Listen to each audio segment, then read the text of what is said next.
सालों में मोदी सरकार ने क्या कमाया, मोदी सरकार ने क्या किया देश के लिए?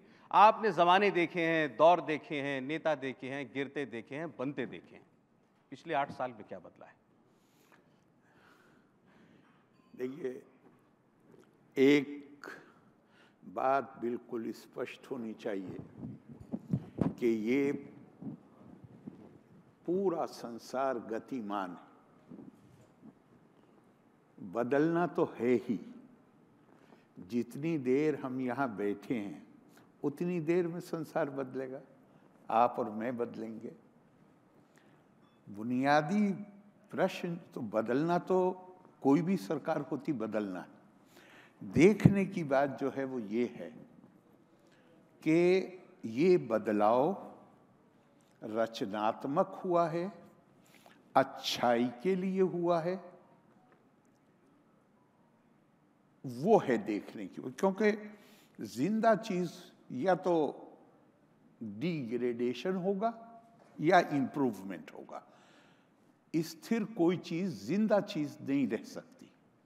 और मैं ये मानता हूं, आप पूछ रहे हैं कितना बदला, मैं समझता हूं कि रचनात्मक सकारात्मक दृष्टिकोण से जबरदस्त बदलाव।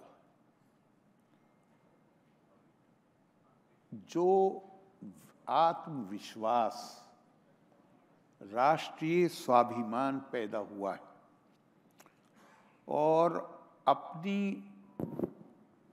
अपने स्वभाव को ध्यान में रखते हुए मैं ये कह रहा हूं कि हमारा मिजाज कुछ ऐसा है कि जब बाहर से ये माना जाता है या कहा जाता है कि आपके अंदर ये क्षमता है, तो हम ज्यादा तेजी से फिर हमें अपने ऊपर विश्वास होता है। नरेंद्र मोदी जी के ज़माने में जो एक ख़ास बात हुई है वो ये हुई है कि दुनिया में विकसित देशों ने, बहुत ही जो प्रगतिशील हैं, उन्होंने भारत की क्षमता को स्वीकार किया और उसके नतीजे में निश्चित ही खुद हमारे अंदर कुछ चीज़ें ऐसी होती हैं जिनसे पीछा छुड़ाने में वक्त लगता है। हम गुलाम रहे हैं। गुलाम मानसिकता के साथ अपनी ताकत और अपनी क्षमता का भी अंदाजा नहीं होता है। नरेंद्र मोदी जी के नेतृत्व ने उस गुलामी की मानसिकता को तोड़ा।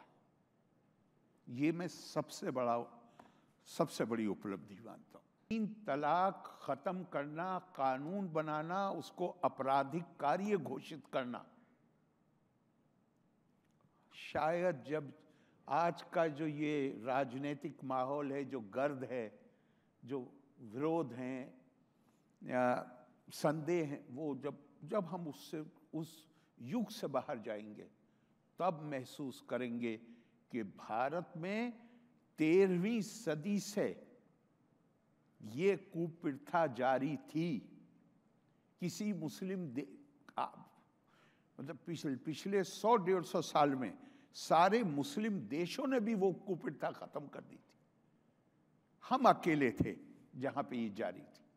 ये उपकार क्या केवल ये जो काम हुआ है, इसका फायदा क्या केवल मुस्लिम महिलाओं को पहुंचेगा?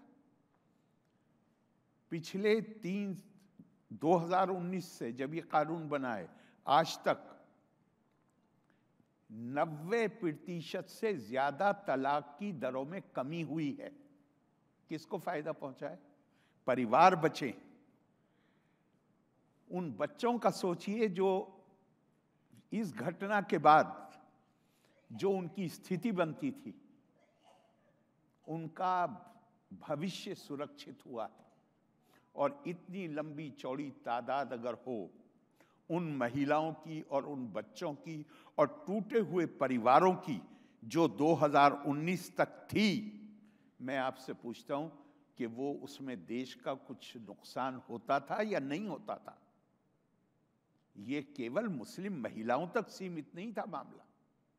लेकिन जब ये राजनीतिक गर्द दबेगी तब लोग रियलाइज करेंगे कि एक राजनेता के माध्यम से वो काम हुआ है जो काम बुनियादी तौर पे अगर इतिहास पे नजर डालें तो समाज सुधारक करते थे, और इस तरह करते थे कि कहीं उनके बढ़ने के बाद, जमाने के बाद, समाज इस बात को महसूस करता था कि इन्होंने कितना बड़ा काम किया। इसी तरह मैं मानता हूं कि अगर ये भी मानता हूं मैं कि आर्टिकल 370 कश्मीर के संबंध में अपनी ओरिजिनल शक्ल में मौजूद नहीं था, लेकिन उसकी मौजूदगी 370 ये शब्द ही काफी था अलगाववादी मानसिकता को बढ़ावा देने के लिए।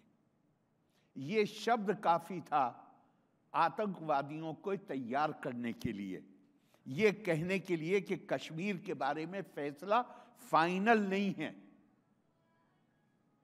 लेकिन जब एक बार हिम्मत करके किसी सरकार ने उस 370 को कॉन्स्टिट्यूशन से निकाल दिया, तो फिर अब वो जो एक लीगली स्पीकिंग, कानूनी तौर पे एक चीज जो नेगोशिएबल थी, अब वो नेगोशिएबल ही नहीं रही, अब उस पर चर्चा ही नहीं हो सकती। कश्मीर भारत का अटूट अंग था, है और रहेगा।